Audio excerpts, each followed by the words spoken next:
ایک صحابی کی بیگم نے پیغام بھیجا، یا رسول اللہ میرا خامد مر رہا ہے، کلمہ نہیں پڑھ رہا۔ صحابی ہو کے کلمہ نہیں پڑھ رہا، کمال، صحابی۔ اب بھاگ کے گئے، ہم نے کہا بیٹا کلمہ پڑھ، پڑھوانے والے نبی، پڑھنے والا صحابی۔ کہا جی پڑھا نہیں جاتا، بول رہا ہے کلمہ نہیں پڑھا جا رہا۔ ہم نے کہا کیا ہو؟ کہا جی بس پڑھا نہیں جاتا۔ آپ نے فرمایا اس کے والدین میں کون زندہ ہے؟ کہا جی ماں زندہ ہے۔ تو آپ نے کہا اس کی ماں کو بلاؤ، وہ ماں آ گئی۔ آپ نے فرمایا علقمہ کی ماں تو بیٹے سے ناراض تو نہیں؟ سننا بچوں، غور سے سننا، یہ بچیاں بھی غور سے سنو۔ کہا جی میں ناراض ہوں۔ کہا تجھے کیا ناراضگی ہے؟ ہائے، کہ یا رسول اللہ مجھے اس کے دین کا کوئی گلہ نہیں ہے، بہت نیک بچہ ہے، راتوں کو اٹھ کے تہجد پڑھتا ہے، نفلوں میں کھڑے ہو کے قرآن پڑھتا ہے، دن میں روزے رکھتا ہے، لیکن بس مجھ سے جب بولتا ہے تو بدتمیز ہو کے بولتا ہے، میرا دل چیر کے رکھ دیتا ہے جب مجھ سے بات کرتا ہے، بس مجھے اس کا دکھ درد ہے۔ آج تو ماؤں کی پٹائیاں کرتی ہے اولاد، وہاں صرف زبان کی تیزی، زبان کا لہجہ روکھا، کہ یا رسول اللہ بہت بدتمیز ہو کے بولتا ہے۔ آپ نے فرمایا معاف کرو گی؟ کہ جی نہیں چاہتا۔ آپ نے فرمایا میں آگ لگاؤں تو سفارش کرو گی؟ کہا جی آگ میں تو نہیں دیکھ سکتی، سفارش کروں گی۔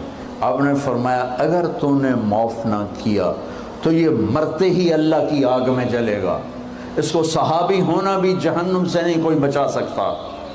حالانکہ قرآن کہتا کُلًّا وعد اللہ الحسنى، اے میرے نبی میرا وعدہ ہے تیرے تمام صحابہ جنتی ہیں، لیکن میرے نبی نے کہا سن لے، تو نے معاف نہ کیا تو یہ سیدھا اللہ کی آگ میں جائے گا۔ سفارش کرتی ہو، معاف کرتے ہو؟ کہا جی میں اب معاف کرتی ہوں۔ آپ نے کہا بیٹا لا الہ الا اللہ کہہ۔ اس نے کہا لا الہ الا اللہ اور جان نکل گئی۔ آپ نے اس کا جنازہ پڑھایا، اس کے دفن میں شریک ہوئے، اور پھر اعلان کیا اس کی قبر پہ کھڑے ہو کر جس نے ماں باپ کو دکھ دیا اس پہ اللہ کی لعنت، اس پہ فرشتوں کی لعنت، اس پہ زمین آسمان کی لعنت، ان کی نہ نماز قبول ہے، نہ روزہ قبول ہے، نہ صدقہ قبول ہے۔ یہ ناکام انسان کی شکل ہے بچوں، یہ ہونے والا ہے اللہ کی قسم، کچھ تیاری کر کے مرنا ہے۔ اللہ آپ کو بڑے عہدے دے، بڑی ڈگریاں دے، بڑے کاروبار دے، ہماری تو خوشی ہوگی، ہماری نسل پروان چڑھے، عزتوں کی بلندیاں چوٹیاں طے کرے، پر جب تک اچھے انسان نہیں بنو گے نہ دنیا تمہاری ہے نہ آخرت تمہاری ہے۔ اور اچھے انسان کا معیار ہے میرے نبی پاک صلی اللہ علیہ وسلم کی مبارک پاکیزہ زندگی، اس کے بغیر کوئی انسان نہیں ہے جس کے اندر غلامی مصطفیٰ نہیں، غلامی محمد نہیں، عشق محمد نہیں، عشق رسول نہیں، جس کے اندر میرے نبی کا اتباع نہیں، وہ انسان کہلانے کے قابل نہیں ہے۔ اب ایک آدمی یوں ہو گیا، اس کی نیکیاں ایسے ہو گئیں تو اللہ کا اعلان ہوگا کامیاب ہو گیا، کامیاب ہو گیا، اسے جنت کے جوڑے پہناؤ، اسے جنت کا تاج پہناؤ۔ یہ جائے گا، یہ 5 فٹ کے قد میں، 6 فٹ کے قد میں، لیکن جب اللہ کہے گا کامیاب ہو گیا تو جنت کا جو ہائٹ ہے وہ 5 فٹ نہیں ہے، جنت کی ہائٹ 130 فٹ ہے۔ اللہ نے ہمیں جو بنایا، ہمارے باپ آدم کو جو بنایا اور ہماری اماں حوا کو جو بنایا، 130 فٹ۔ آپ سب بچے شاید جانتے ہوں گے یوسف علیہ السلام کو، یہ بچیاں بھی جانتی ہوں گی، یوسف علیہ السلام کو اللہ نے سب سے حسین بنایا، سب سے خوبصورت یوسف علیہ السلام۔ یہ بات بہت کم لوگوں کو معلوم ہوگی، سب سے حسین عورت حضرت حوا تھی، ہماری دادی حوا، سب سے حسین عورت، سب سے حسین عورت، ایسی حسین آج تک نہ ہوئی نہ ہوگی۔ دونوں کا قد 130 فٹ تھا۔ یہ ٹائم کے ساتھ ہم گھس کے نا یہ چھوٹے ہو گئے۔ ہمارے پنجاب میں قوم مراسی بڑے نازک ہوتے ہیں۔ اس ذمہ دار نے مراسی سے کہا میرے گھوڑے کی مالش کر۔ مراسی نے اپنی مالش کبھی نہیں کی تھی، گھوڑے کی کہاں سے کرتا؟ وہ خیر بیچارہ شروع ہو گیا، ذمہ دار گھر گیا، مراسی سو گیا، چور گھوڑا لے گئے۔ جب صبح اس کی آنکھ کھلی اس نے دیکھا گھوڑا تو ہے ہی نہیں، دنیا میں ہم کیوں پیدا ہوئے ہیں اور کس نے پیدا کیا ہے؟ یہ کتنا بڑا اہم سوال ہے۔ کس نے پیدا کیا ہے؟ کیوں آ گئے؟ کیوں مر جاتے ہیں؟ مر کے کہاں چلے جاتے ہیں؟ بھاگ دوڑ لگی ہوئی ہے کمائیوں کی، کماتے کماتے کماتے کماتے ایک دم سب چھوڑا اور جا کر قبر میں سو گئے۔ جسے میتھمیٹک کا قاعدہ ہے کہ بڑے سے بڑے عدد کو زیرو سے ضرب دو تو وہ زیرو ہو جاتا ہے۔ 1 ملین انٹو زیرو زیرو، اور 1 بلین انٹو زیرو زیرو، اور 1 ٹریلین انٹو زیرو زیرو۔ تو بھائیو، جو کچھ آپ بناؤ گے یا میں بناؤں گا، جو کچھ آپ کماؤ گے یا میں کماؤں گا، جب یہ موت سے ضرب کھائے گا تو زیرو ہو جائے گا۔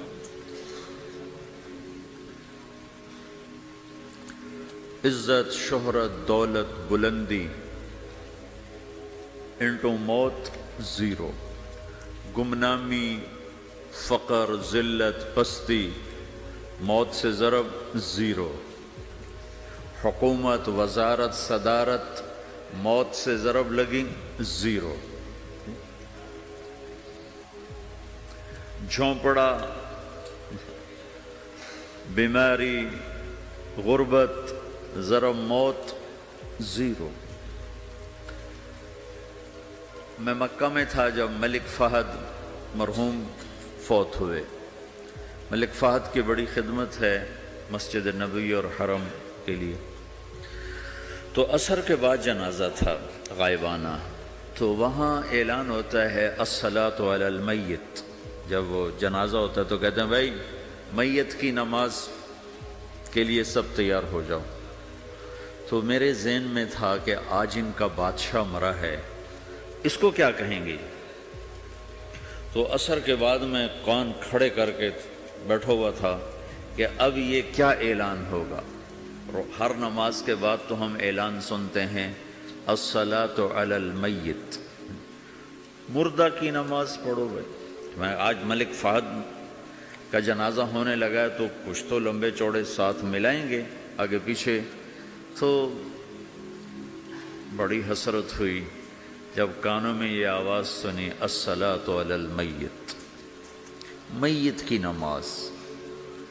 مرتے ہی سارے ٹائٹل اڑ جاتے، وہ ملک ہو، وزیر ہو، مولانا ہو، پروفیسر ہو، ڈاکٹر ہو، انجینئر ہو، لائر ہو، وہ بزنس مین ہو، وہ سائنسدان ہو، لیکن جب موت کے ساتھ ضرب لگتی ہے تو زیرو ہو جاتا، اسی وقت سارے ٹائٹل زیرو ہو جاتے۔ اور گھر والے کہتے ہیں ڈیڈ باڈی اٹھاؤ، ڈیڈ باڈی اٹھاؤ۔ کوئی نہیں کہتا ابا کو اٹھاؤ، کوئی نہیں کہتا اماں کو اٹھاؤ، کوئی نہیں کہتا بھائی کو اٹھاؤ۔ میت اٹھاؤ بھائی، میت اٹھاؤ بھائی، ڈیڈ باڈی اٹھاؤ بھائی۔ ساری زندگی کی محنت اگر یوں ہی ختم ہونی ہے تو اس زندگی کا فائدہ کیا ہے؟ اس کمانے کا فائدہ کیا ہے؟ اس بنانے کا فائدہ کیا ہے؟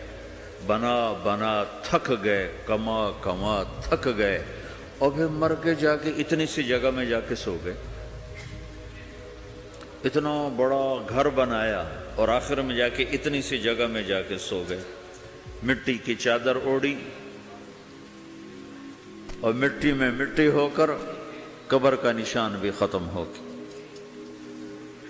سب سے بڑا دنیا کا فتح کرنے والا چنگیز خان گزرا ہے، اس کی قبر کا نشان آج تک معلوم نہیں کہاں ہے۔ تو اب یہ میں نے سوال اٹھایا ہے کہ ہمیں کس نے بنایا، ہمیں کیوں بنایا، ہم سے کیا چاہتا ہے، موت کیا چیز ہے، موت کے بعد کچھ ہے یا زیرو ہے؟ ان سوالوں کا جواب دنیا میں کسی کے پاس کوئی نہیں۔ اتنا انسان ترقی کر گیا، خلاؤں کو ڈھونڈ لیا، سمندر کے نیچے دیکھ لیا، پہاڑوں کے اندر اتر کے دیکھ لیا، 6 کلومیٹر نیچے جا کر تیل نکال لیا، خزانے نکال لیے، اور کتنا